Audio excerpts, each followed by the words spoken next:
Hello, guys. Good evening and welcome to another Thursday Night Live with Chef Brackman. Hello, anybody home? Welcome. Hello, welcome.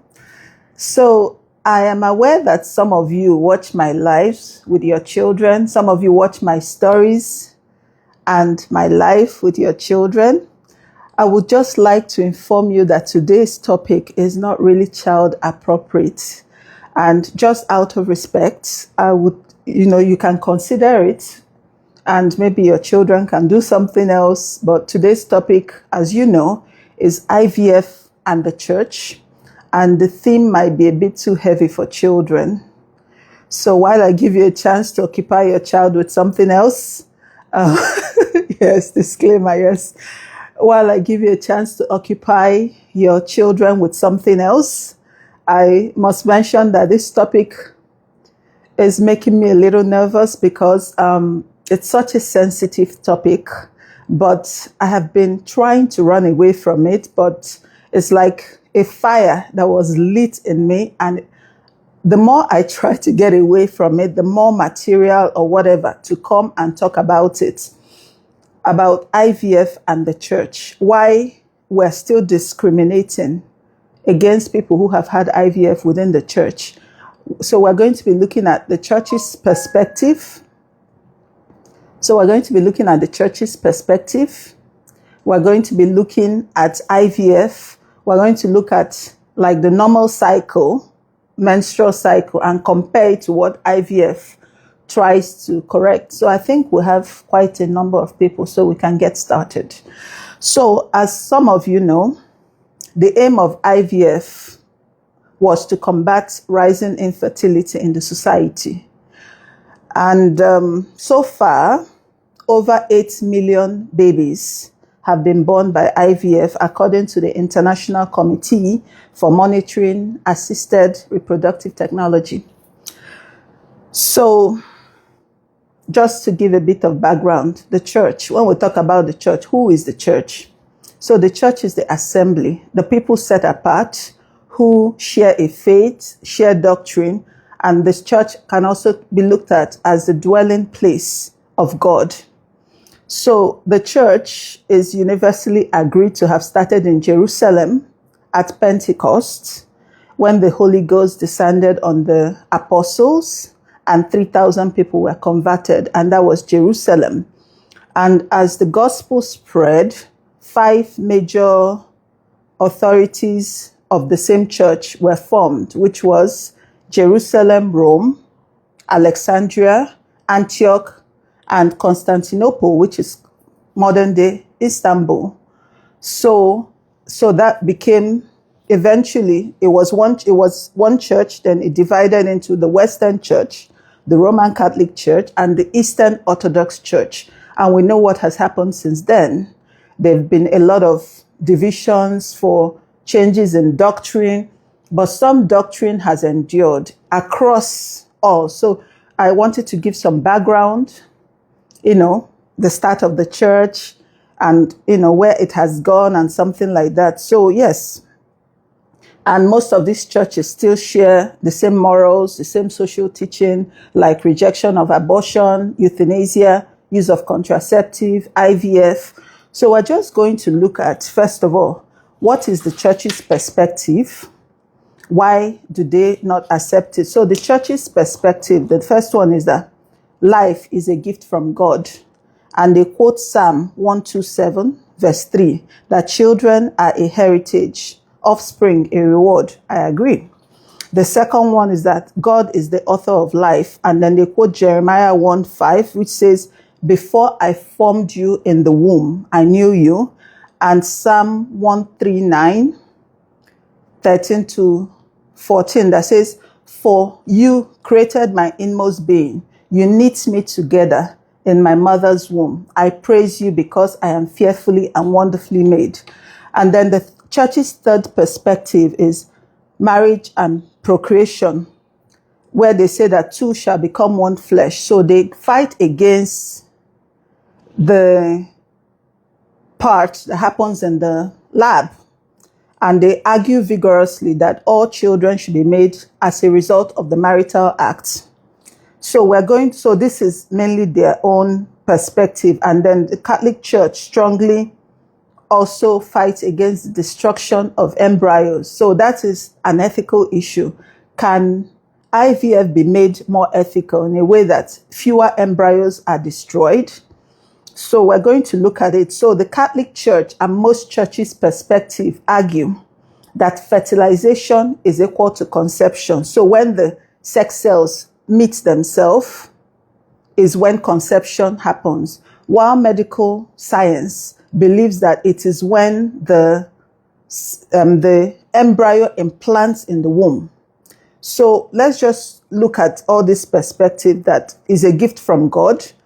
So God gives you the gift of children and also gives you a roadmap that a man will leave his wife and cling to his wife, and they become one flesh. And to do that, we know in science that almost all the cells in the human body have 46 chromosomes, the somatic cells, except the red blood cells, which have neither nucleus nor chromosomes.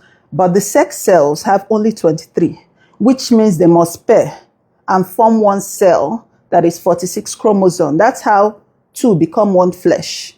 Now, in the IVF perspective, there is something that is wrong along the cycle, and we're going to go through the menstrual cycle so that you can see what IVF tries to correct at each stage. So basically, they override the natural mechanisms of the body and mimic it, but controlled medication just to try to achieve this mandate. The mandate is that you will become one flesh, you should multiply and be fruitful and multiply and fill the face of the earth. So in trying to fulfill that mandate is where IVF comes in. So whether you think, like they insist that you should not do fertilization outside the human body because that's the beginning of life. But yes, so all this forming in the womb, we know that in nature, fertilization does not happen in the womb. You know that, right? Fertilization happens in the fallopian tube, not in the womb. But before we get into the science of it and follow this system, let's look at worldview. Because since they insist on using the Bible as the basis for arguing and not changing, so let's see what else the church has used the Bible to defend. So we have to look at the Bible era, look at society, how did people treat infertility? Infertility, the worldview in the Bible hadn't caught up with the idea of male factor infertility. So the women were always barren. And how you determine the woman is barren is that the husband will make babies with another woman. So when this happens, then they can say the woman is barren. Only 2 women in the Bible who their husbands didn't have any other children. That is the mother of Samson and the mother of John the Baptist. They were still declared barren. And then the church banned the use of contraceptive based on a story in Genesis. A man called Judah had 3 sons. His first son, married a woman called Tamar, and then he died and they were childless. So according to the law at the time, which my culture, Igbo in Nigeria has, which is called, in Igbo we say Ikuchiwai, where your brother-in-law can marry you to make children for your brother who is deceased. So the brother of Onan, married this woman, but didn't want to have children with her. So he spilled his seed, what we know as coitus interruptus. And God punished him for disobedience. So he struck him dead. And this is the basis for which contraceptive was banned, which affected the Irish society. You know, we say the Irish twins, and then we had a society that was predominantly Catholic, and people were having 10 to 12 children. So most of the adult life of the women was spent being pregnant, breastfeeding, caring for the children and all of that. And during the Great Famine, we know how that happened. The mortality rate was quite high. So, and then the societies became more secular, started to break away from this kind of thing. So the basis of this conversation really is, should we just go and look for a church that agrees with what we want to do, or look into the scripture, question why we are still insisting, even with the change in time, on certain things? And then I also wanted to look at the attitude to female reproductive health in the Bible. And we'll look at the woman with the issue of blood. This woman had been bleeding for 12 years, had spent all her money on all the physicians, and nobody could heal her. Technology had not caught up with this. And they said the woman with issue of blood, I don't think she was married, because if she was married, a Jewish man would not touch a woman bleeding. This woman would have been socially isolated, ceremoniously isolated. It was a really miserable, lonely place. So when touching the garment of Jesus healed her, if there were more of her in Judea at the time, I'm sure they would have seized that garment and hung it at the temple. So what I'm trying to say is that modern era, unexplained bleeding, we have so many ideas. We have ultrasound. We can look at abnormal uterine bleeding now. We can decide, is it hormonal imbalance? Is it fibroids? Is it adenomyosis? Is it endometriosis? Is it a pelvic inflammatory disease? So medical knowledge is there to help us improve and preserve life and reduce pain, and not to hold us back. And while I was doing my research for this topic, just to discuss, and then so that some of you who are struggling, because I know this community, I speak to a lot of you on a daily basis, and I will tell you about my own IVF cycle. I have done 5 IVF cycles. I had a lot of emotional, a lot of guilt, a lot of stress, because I was raised Catholic. So I had a lot of struggle with this. Where does life start? Is it fertilization or implantation? So I will tell you how my own cycles went soon. But I found this very interesting scripture in the Catholic Bible, and Catholic Church is most vocal against IVF. So let's read it and see what it says. It's not in the regular Bible. It is a book called Ecclesiasticus.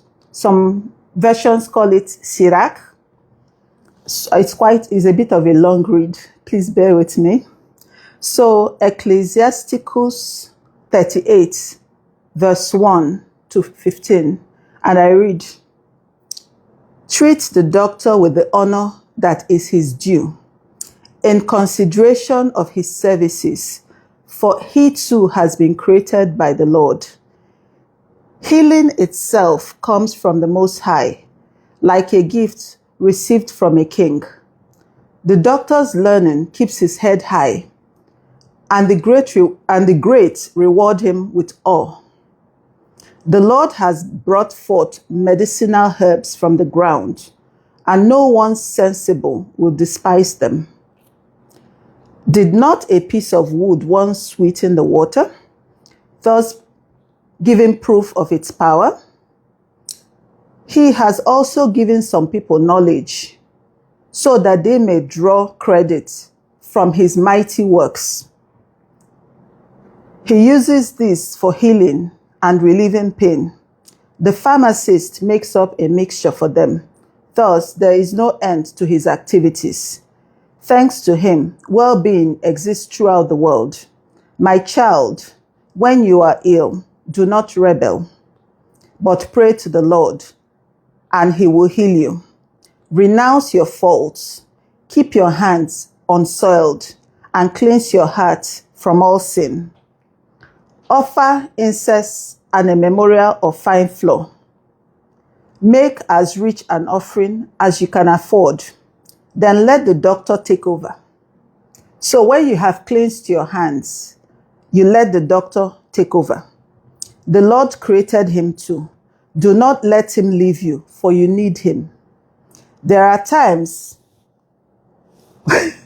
when good health depends on doctors, for they in their turn will pray to the Lord to grant them the grace to relieve and to heal, and so prolong your life. Whoever sins in the eyes of his maker, let such a one come under the care of a doctor. This is the word of the Lord. It's in the Catholic Bible. It strongly suggests that all medical knowledge comes from God and you should not despise it. I found it really interesting. That was why I thought to share it. So let's look at the science. What is IVF doing? So even before I get started, I just want to let you know that there is no sane married couple that wakes up one day and decides that for no reason it is inconvenient to make their babies in the privacy of their bedroom. Let's involve all these people. Let's pay so much money. Let them poke us around like lab animals. Nobody makes this choice. So there's usually something that is not working. And even before you get into treatment, they check, they probe, they act to find out what is actually wrong with you. So it's a year or two, you're not pregnant. Even people start to ask you questions. People start to make suggestions to you. I hope you're not just having sex and jumping off the bed. You should lie down there. Someone will tell you to put a pillow under your pelvis, tilt your pelvis, this, that. Sometimes it helps. Sometimes it's just intrusive. But I do have a friend, and she's a doctor, and then they were having difficulty conceiving for a few years. And a doctor friend of theirs did a scan and told her that her uterus was retroverted. About 25% of women have their uterus tilting backwards, and about 75% have it antevated.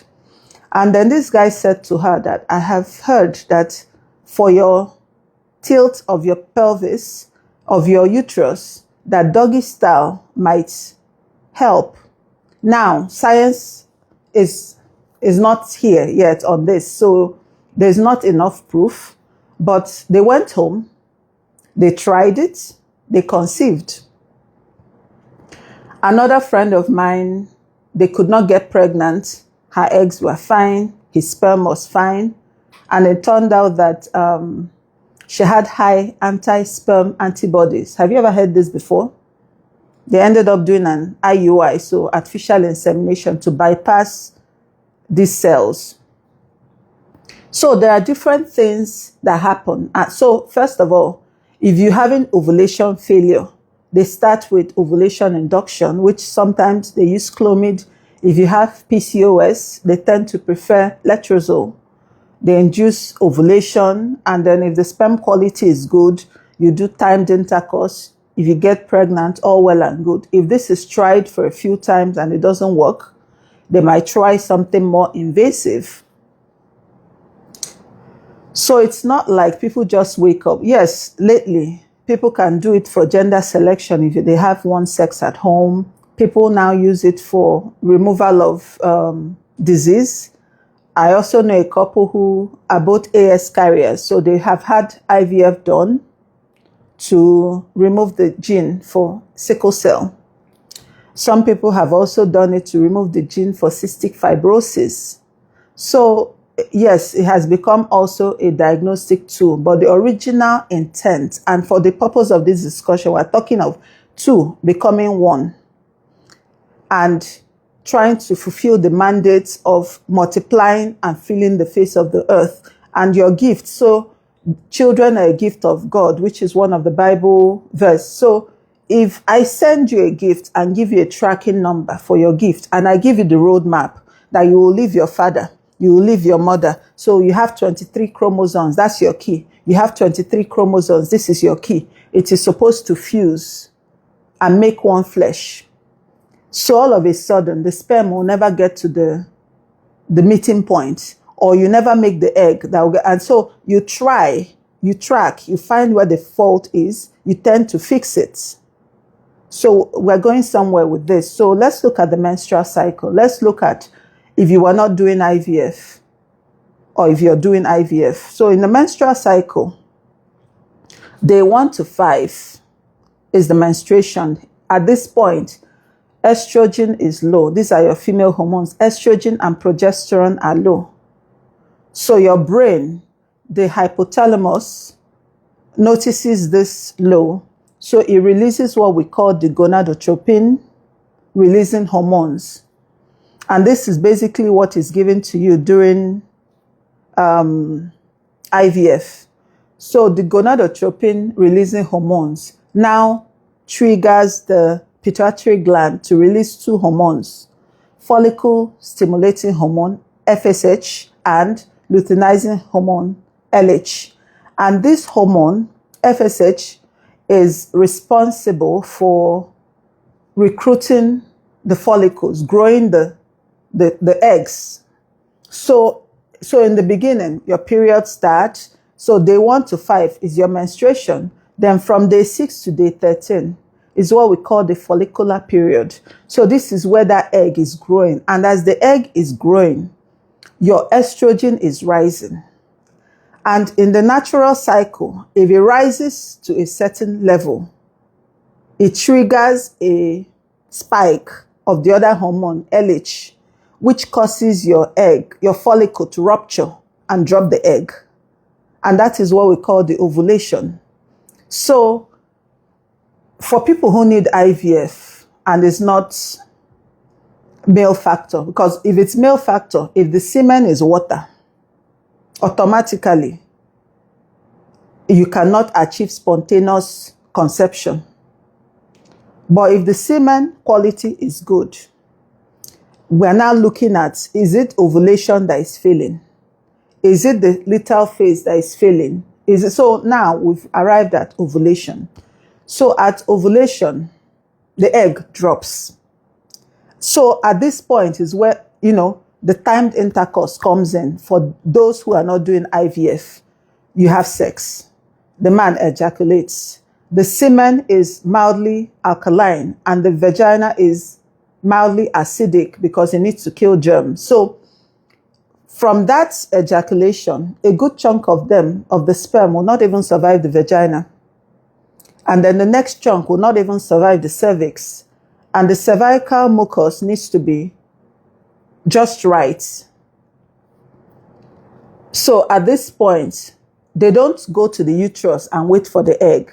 They swim past the uterus to the fallopian tube and they wait in the widest part of the fallopian tube called the ampulla. That is where the egg drops. That is where fertilization happens, not in your uterus. So when the fertilization happens in the ampulla, so the fastest egg, so the fastest sperm, all of them surround the egg. So if you were in an IVF cycle and we've given you this injection, instead, at the point of ovulation, we give you a trigger shot. And 36 hours later, they harvest the egg. But in a normal cycle, it will rupture. So if it is ruptured and you time your intercourse properly, the sperm should be waiting for that egg to drop. Because the egg will not wait forever before things start disintegrating. So they meet. Once the one sperm enters, the egg releases a chemical that thickens the shell around it, the zona pellucida. And when that happens, that is it. So the 23 key has met. You now have a single cell of 46 chromosomes. And then they start to divide inside. At this point, no human on earth can change it. No human on earth can do that cell division. So you've done your best. You've eaten well. You've managed your blood sugar. You've tried to make good quality eggs. You've tried to make good quality sperm. So your husband might have given vitamins, told not to wear tight pants, just let some air touch that thing. They've told him to stop his cigarette, his alcohol.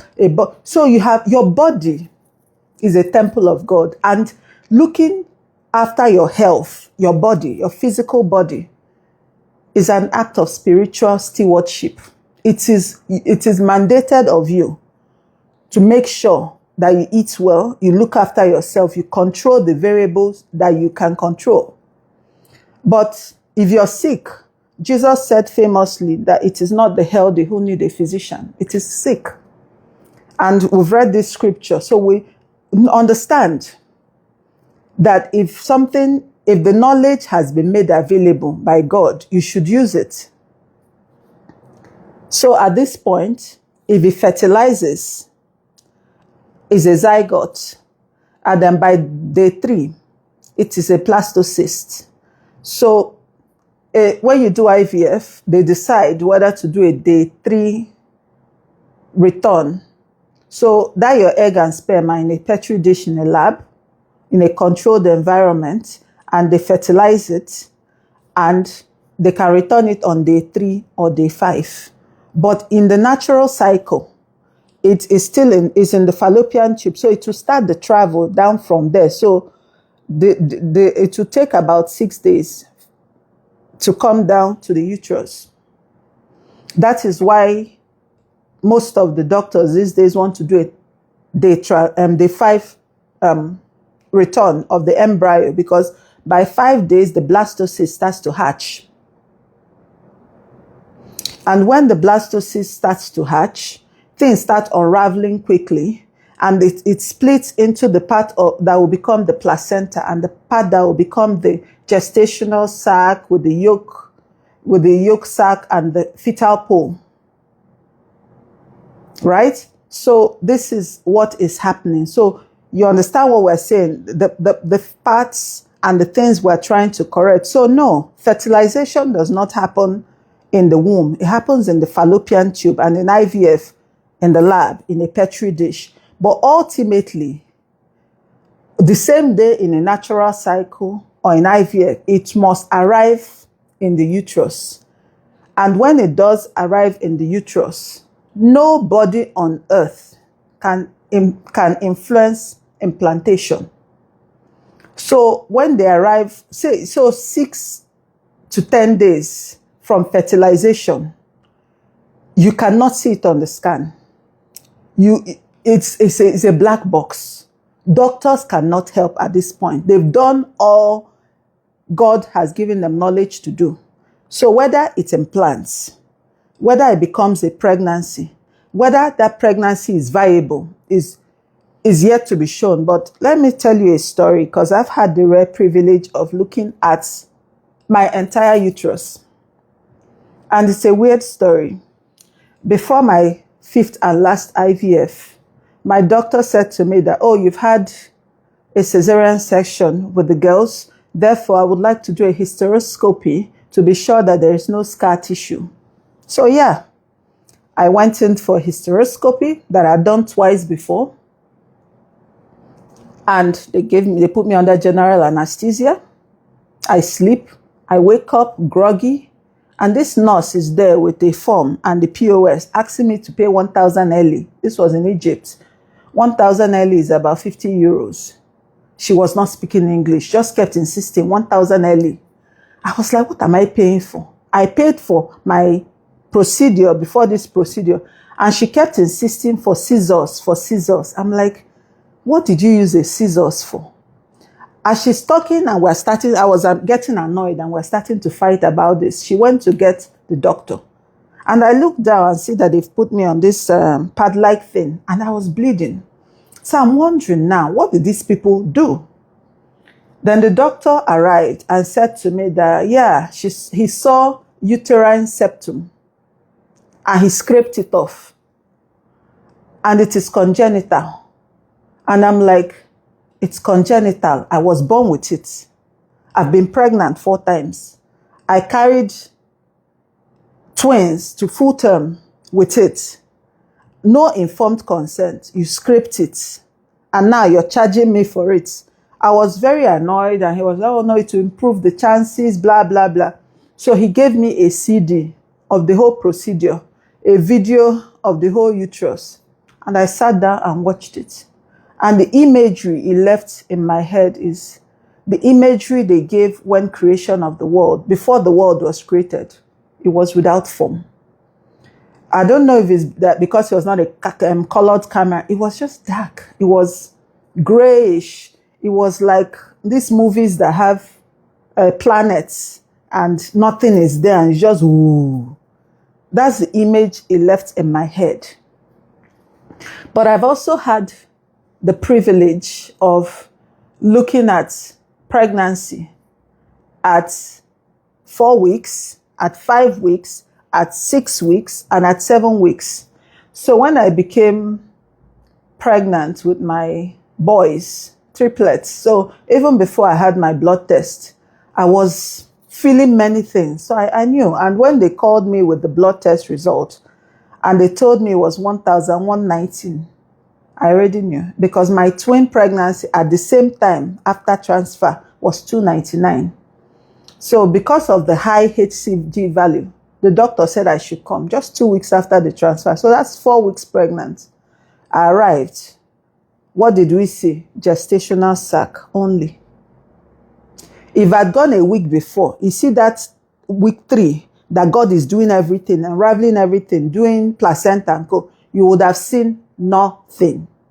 Nobody knows what happens in that week.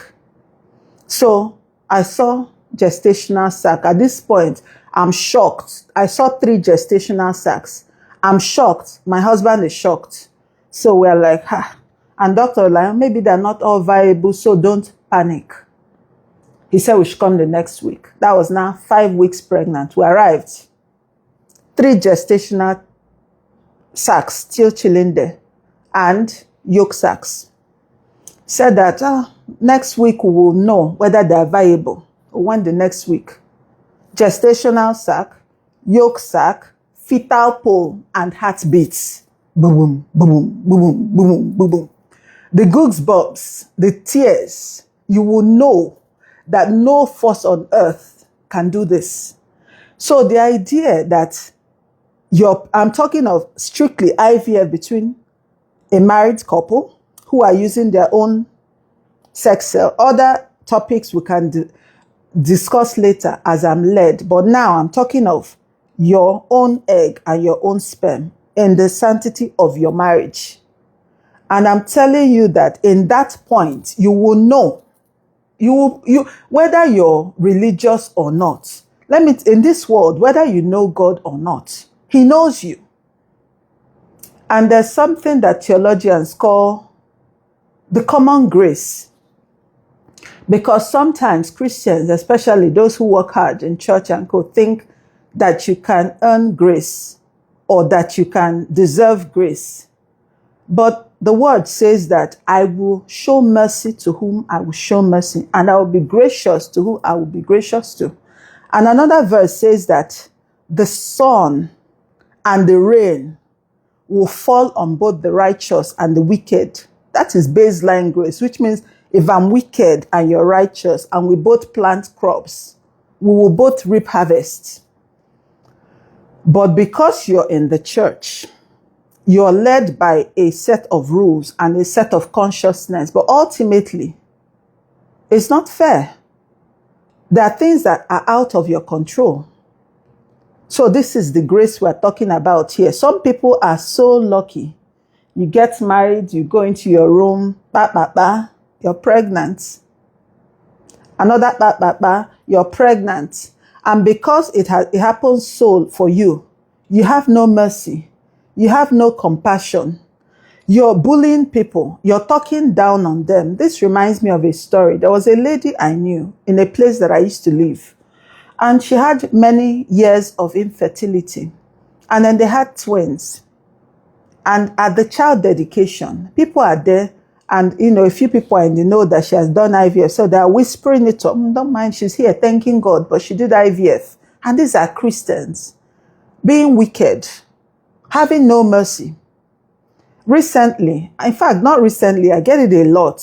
Maybe someone comes across my page or they see a comment I've made somewhere else. they come to my DM to say, you have twins and you have triplets. How did you do it? And because my default setting is to be honest, I say, I had IVF done. And then they say, God forbid to me. They say to me, so you come to me, I tell you the truth. You tell me, God forbid, you will have twins or you will have triplets, but it will not be IVF because it's not your portion. It's a type of wickedness. And it's only God that will have mercy on you. And these are people, some of them are not even married, or some of them haven't started trying to conceive. You know, it is a miracle in itself, IVF. Thank you for that. So, and sometimes the Bible also says that my people perish for lack of knowledge. Sometimes it's knowledge, is lack of knowledge. You're going with the pack. You don't even understand why a certain stand is there. And you think that because it will never be your portion, you continue. It's just like some churches do not accept blood transfusion. Some people were born in those churches. Their parents grew up in those churches. So you grew up, you know the doctrine is there, but it will never be your business because why? You will never need it. The same way, like I have looked at the churches today, the Catholic Church and the Eastern Orthodox Church. The Catholic Church is the only church that forces celibacy on its clergy. So I can understand why they will be strict and tell you no contraception, not even condom. You can only do natural method, which is the Billings method. So you check and fix your window and try to conceive in that period. That's where they are. Till now, and this is 2025. But in the Orthodox churches, the Eastern Orthodox churches, you're allowed to ordain. If you're married, you can be ordained. But if you've ordained, you can't become married. And if you're ordained and your wife died, you can't remarry. The Lutheran Church, for example, they've opened the door for everybody. All the clergy are married. So you can see that their view is different on IVF, because they are also married. And if they don't use contraception, they'll have 12 children at home. So you can see that so the churches that their clergy are married have introduced some nuance into how the ancient churches are holding some of these things. So it is now up to us also to understand where we are. So now I've explained to you up to the point where you get pregnant. And if you don't get pregnant, your period starts and you start all over again. So what a lot of people don't know is that for each cycle, it's about 30% chance that you'll conceive. For people, everything is working. And sometimes, yes, people do perish for lack of knowledge. I've had this girl. She was living with this man who had been married before and had children. So he didn't particularly want to have more children. And he was also stalling on the marriage. And then he agreed, okay, we can have a child. And he knew that she didn't understand anything. So she had come to me and she was talking and explaining to me, we're trying to conceive, blah, blah, blah. I told her, give me your dates. I brought pen and paper. I wrote out, I said, no. You should have sex here and have sex here. I drew the calendar and she took it home. And the man just, that window that he already knew, he will avoid her. So I said, have an honest conversation with this man because he doesn't want to have children with you. So there's a lot to unpack today. And the one that I want us to take especially is kindness. Be kind. Be merciful. The Bible said that blessed are the merciful, for they will obtain mercy. And when we talk about mercy here, it's forgiveness, it's compassion, it's acts of kindness. So, children, and then people who tell people who don't have children to just go and adopt. I have a Bible verse for you because it's from the book of Proverbs 30. And it came to me today because you know that I'm doing the Bible in the chronological order and I'm on day 184, which is Proverbs. So today it wasn't even supposed to be part of my notes, but it just came at me.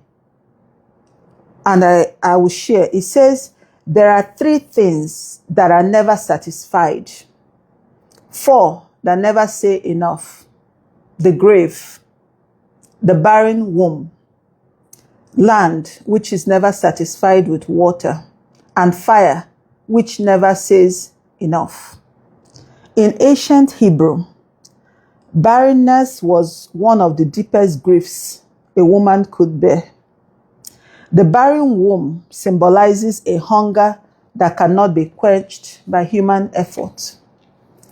And it's not everybody who is emotionally intelligent enough to raise children that are not theirs. A lot of adopted children have gone through unimaginable abuse in this world. And if even the Bible tells us that this is a hunger that cannot be quenched, who are you to mandate someone else to stop having this hunger? As long as it's ethical. And there are a lot of ethical ways to do this. Like there are people, there were some technologies that popped up alongside IVF. The oldest IVF child was born in 1978, 25th July, 1978. She's 47 years old, Louisa Brown. So alongside when a lot of these ethical issues started popping up, so that was 1978, and then 1987, the church said, no. That was their first blanket ban. And then they followed up in 2008 to add surrogacy, sperm donation, egg donation, So they had 2 other technologies alongside IVF that came in the 1980s. One is gifts, gamete interfallopian transfer. So what people used to do then is, so that they don't say my child is test tube baby. They start like IVF, they give you the injection. So let me just tell you another thing. Nothing in IVF is manufactured artificially. The hormones they give you, the follicle stimulating hormone and the luteinizing hormone, were initially synthesized from the urine of menopausal women because they were higher. And the trigger shot, which is usually luteinizing hormone or the human pregnancy hormone, HCG, were synthesized from the urine of pregnant women because that's where it's highest. Before we now started to use a new technology called the DNA recombinant technology, where they now take this DNA and now process it, maybe sometimes with a rodent or bacteria or some fungi in the lab or something, and then it's a purer form and has a less contamination. So the hormones God made, the sperm God made, the eggs God made, and we're just people whose pancreas don't make enough insulin. We give them insulin. We do kidney transplants. So they keep quoting some scriptures and it seems like they miss some parts. Like they'll look at you and if you don't have children, they bully you so much. You try to have children, they bully you even more. They tell you, the Bible says that those that know their God, He will bless their water, He will bless their food. He will take sickness away from them. None shall be barren in the land and none shall miscarry. So, if you're sick, instead of getting kindness, compassion, and support, you're isolated because somehow, maybe you're not godly enough. You are barren, you get bullied. You miscarry, you get bullied because this is tied to a covenant of the ancient Hebrew people. So even people who believe that they are of a new covenant are still wicked when the mandate of your new covenant is love. Jesus summarized the new covenant to you, that you should love God above all else and your neighbor as yourself, which means you shouldn't be isolating, you shouldn't be hurting people, you shouldn't be bullying people. But no, let's line up women in church and pray and embarrass them. Pray for the fruit of their womb. Even you make the call. They don't stand up. You send an usher to pluck out all the ones that have been married for a few years, that have no children. Line them up in front and lay hands on them. Nobody lines up men to pray for their seed to bear fruit. So this church and IVF is just to think about our consciousness, our compassion, our humanity, to have knowledge, to understand what is even happening. So that when you talk, the Bible says that you should study to show yourself approved. Study.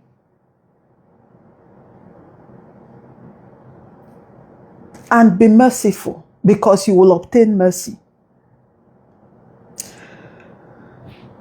And also, when praying for IVF as a couple, that too, becoming one, is not just sexual. It's spiritual. It's a covenant. It's an agreement. Because sometimes what happens is that you've arrived, you're married, and you're not getting pregnant.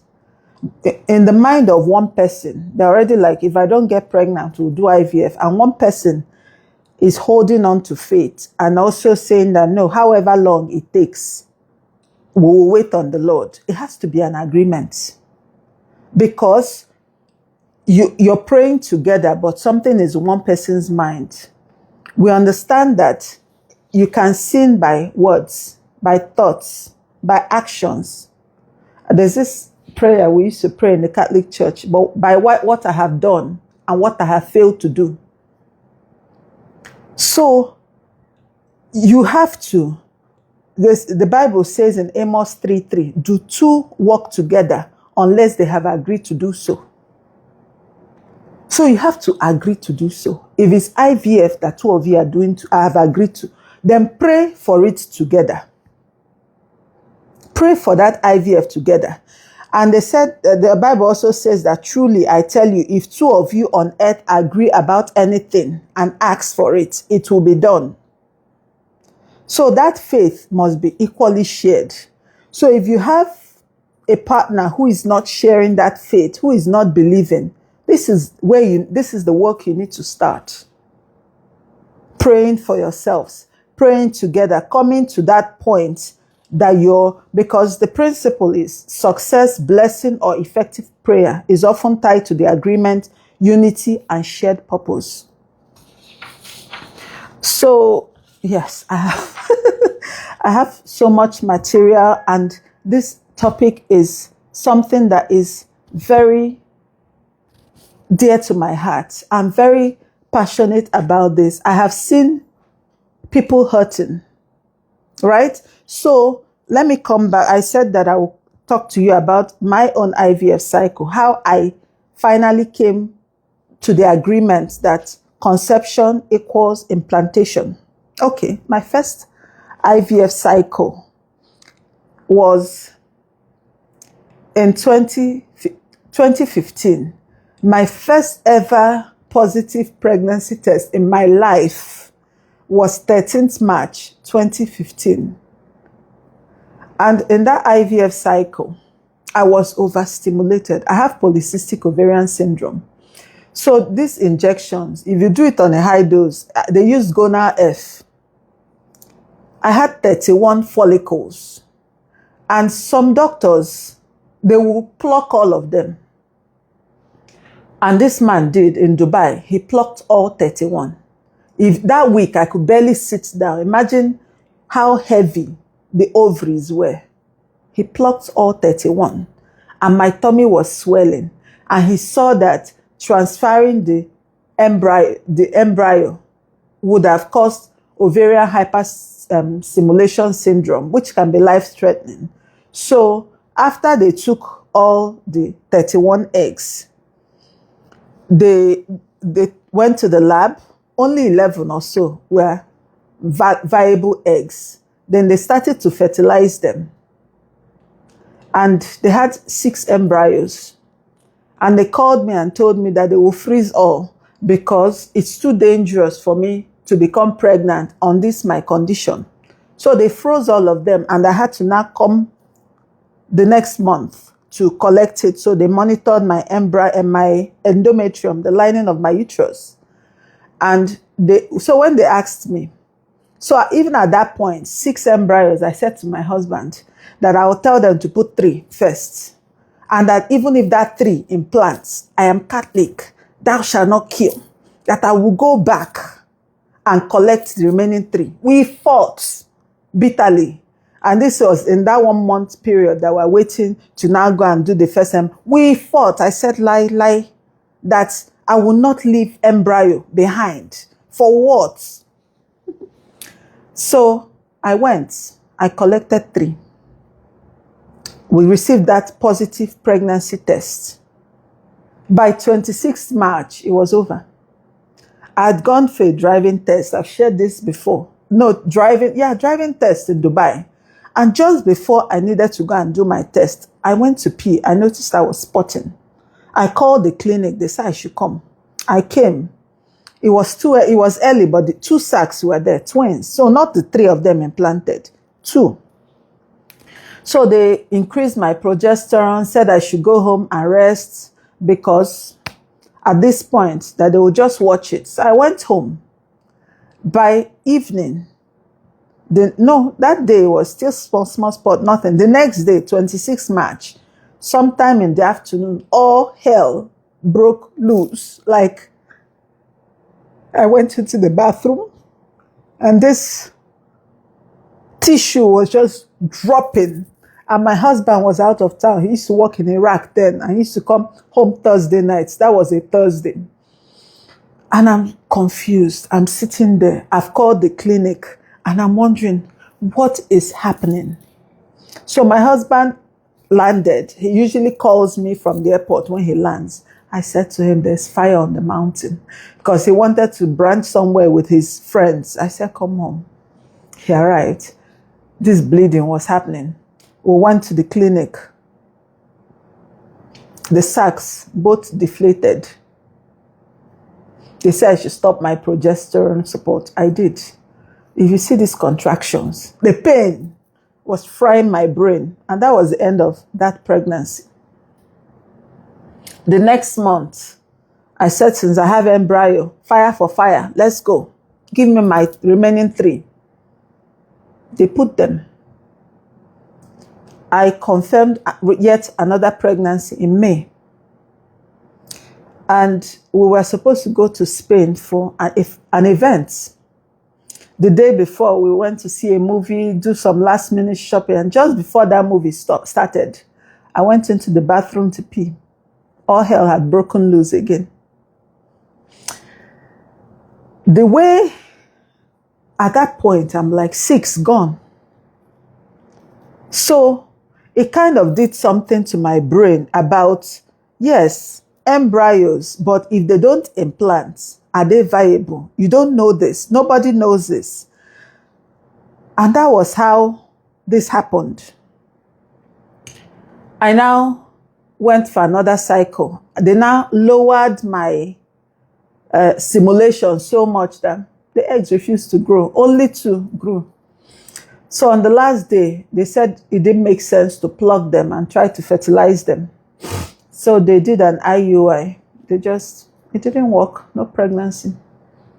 Then we started the cycle again, all the injections. This time, I said, in fact, now me, they donate the tests. I was reading. I was researching. In fact, all the, good quality research on recurrent miscarriages at the time, I was reading. I will come. Karyotype. Do it. MTF, HR, do it. This one, do it. This test. I was the one donating tests. I said, I'm paying out of pocket. Do it. We are doing tests. And I did pre-genetic screening. So out of the multitude of eggs this man took again, and fertilized. When he now did this pre-genetic screen, after removing all the chromosomally abnormal, we had 2 embryos, boy and girl. I said, put 2 of them. They put 2 of them. At the point that bleeding started again, and I rushed to the hospital, one was hanging nicely with heartbeats, boom, boom, boom, boom, boom, boom. And that was the first time I was hearing fetal heartbeat, my 3rd pregnancy. So, at that point, I said, it is child that has implanted and confirmed viable. That is conception. And now let me tell you about a bunch of abnormal pregnancies that occur. We have one we call ectopic pregnancy. So it fertilizes in the fallopian tube. And then somewhere along the descent to the uterus, it doesn't get down. It stops in the fallopian tube and implants in the fallopian tube. And that is very dangerous because the fallopian tube is not designed to support pregnancy. So it can rupture and it can kill you. So usually they do a surgery and stop it. So this is, or they give an injection or something, but that's a very dangerous pregnancy. And then they have one called the molar pregnancy. So this one, it gets to the uterus, but something goes wrong between that, the gestational sac and the placenta. So all you see is a molar mass that looks like just placenta tissue, and you will never see a gestational sac. And then we have what we call the chemical pregnancy. So you have been confirmed pregnant by urine or blood test. But before an ultrasound can be done, before it can be confirmed that you're pregnant on ultrasound, you've lost it. So it was never seen on an ultrasound. They call it a chemical pregnancy. And a lot of people have this, IVF or not, in nature. It's just that it will come around when your normal period should come. And you'll notice it's more heavy. You pass more tissue. That's a chemical pregnancy. Then there's one they call the blighted ovum. The pregnancy is there. They will see it on the ultrasound, but this gestational sac will be there and it will be large, but it will never have an embryo in it. So that is, and then there's one they call the missed miscarriage. The embryo stops growing. It dies, but you don't bleed. It's delayed, it's there. And this can be dangerous because it can become infected. So these are a lot of things that happen in nature, both whether you do IVF or in natural cycle. So a lot is happening with our bodies. People are going through a lot of pain, a lot of suffering, and we should be kind. We should be kind. And some of this IVF technology is building on some of the stories that we read in the Bible, that if a couple can't have a baby, then you just marry another wife and set your wife aside. So this technology, they look at technology and society. What if we can correct this between 2 of you so that you can stay with the wife that you have? And okay, let's look at a man, a great man, a king of England, King Henry VIII, who famously broke England out of the Roman Catholic Church because his wife couldn't bear him a male child. He was 400 years ahead of knowledge about Y chromosomes. It was 400 years later, after this, he pulled a stunt that he realized that women have no influence on male children production because we do not carry Y chromosomes. Only men donate Y chromosomes. He didn't know this. He married this woman. I think they had major genetic issues that if the technology we have now existed then, they could have been helped. This woman had 6 children. 5 were stillborn. Only one survived. Queen Mary the First.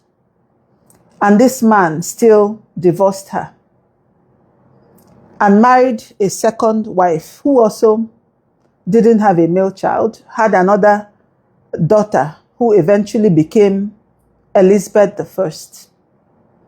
And that one was beheaded. Then the next wife, who now had a son, a surviving son, Edward, King Edward, she died in childbirth. She didn't even survive that childbirth. And then others followed. They were either beheaded or divorced. Only one wife survives out of the 6 wives before this man eventually died. And at the time, male children were preferred.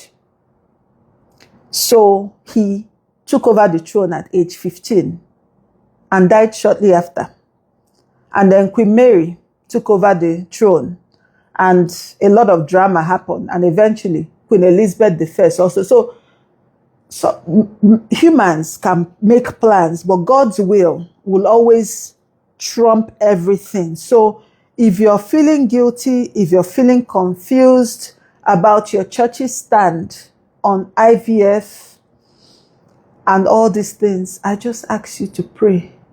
Whether you choose to wait on the Lord, and even if you want to do IVF, you can ask the Lord for direction. You remember the story about King David when those guys came, plundered, took away their wife and children. And David was declared the man after God's heart, because no matter his military might or what he had, he always sought the Lord before he took action. And he asked God, shall I pursue? Can I overtake? And God said, yes, pursue, overtake, and surely you will recover all. You know, before, I have also been guilty of not being kind, of not being merciful. I have seen couples say they prayed and God told them to go ahead and do IVF. And I thought it was just a justification because they want to please church members for doing IVF. I have been guilty. And God also wants me to lay myself bare. Like the kind of things that I'm being led to do is just so that to inspire you to also search deeply within your heart, because all your lip service, all your exterior action, you might fool the world, but there is a God who sees deep within your heart, can see even the thought behind your actions. So I don't want to keep us here all night because it's a very long topic and it can go on forever. So I don't know who today's story is for. I don't know who today's conversation is for specifically. And I have a feeling, knowing the demographic of my community, that is for a lot of people. So whether you're dealing with primary or secondary infertility, because infertility, I get them before, no be property. It's possible to have a child. Ask those who have dealt with secondary infertility, and then nothing is happening. It's also painful. So we need, if you're dealing with infertility, I encourage you to read the Word of God, to pray, to also read science, to understand fully what you're signing up for, and to take it easy, to be kind to yourself. And then for the rest of you on this live, and those who will share, when I share the reel to other people, my message to you is be merciful. Weigh your words, the way you talk to people who don't have children. Weigh your words, weigh your action. And so I'm going to just conclude by praying for my community, for all the women who are trying to conceive on this community, that God will see you, that He will meet you, that His will be done in your life above every other will. I use myself as a point of contact. I have been pregnant 5 times. I have had 3 miscarriages. And at the end of my 5th pregnancy, I still ended up with 5 children. It is a testimony, and I declare myself a site of a miracle. So today, I urge you, please be kind, be merciful. God bless you, and have a good evening.